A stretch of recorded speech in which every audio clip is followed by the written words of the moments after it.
बेच खेले रो अब लोहट मिल लूटा एले रो आई बेर दादागिरी नहीं चलतो हेरो सकरी रैया मिल बेच खेले रो अब लोहट मिल लूटा एले रो एको ईटा ने तोरा लजे देबो किछे मिथिला के किछे मिथिला के किछे मिथिला के ताकत देखा देबो किछे मिथिला के ताकत देखा देबो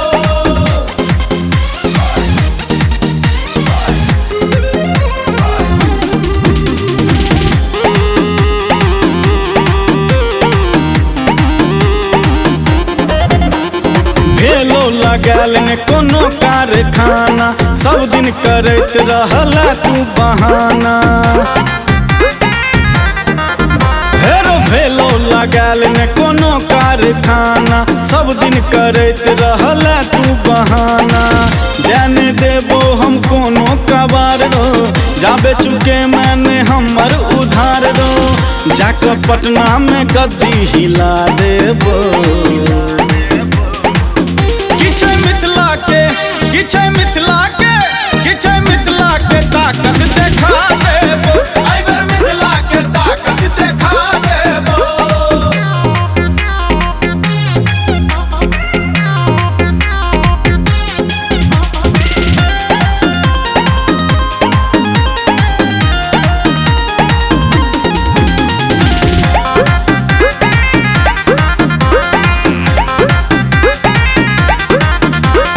दरभंगा महाराज यही मिल के अनलत इंग्लैंड से महाराजा मशीन के बन बोलत दरभंगा महाराज यही मिल के अनलत इंग्लैंड से महाराजा मशीन के एला कोना तोड़ो मिलक दरवाजा लाजो ने लगलो हेरो निर्लाजा आगू बढ़ला तो मार भगा देबो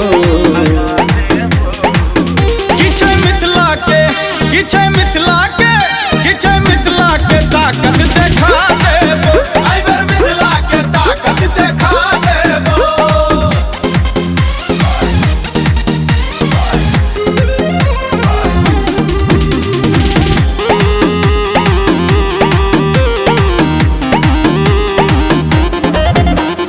जागू यो मिथिला के नव तुरिया सब बूढ़ पुराना और संग तुरिया सब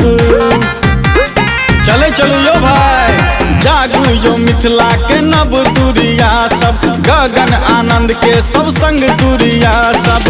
बंद पड़ल सबटा उद्योग करू निकम्मा सरकारक विरोध हम सब ईटा सँ ईटा बजा देबो किछे मिथिला के किछे मिथिला के किछे मिथिला के ताकत देखा देबो आई बेर मिथिला के ताकत देखा देबो सकरी रैया मिल बेच खेले रो अब लोहट मिल लूटा एले रो आई बेर दादागिरी नहीं चलतो हेरो सकरी रैया मिल बेच खेले रो अब लोहट मिल लूटा एले रो एको ईटा ने तोरा लजे देबो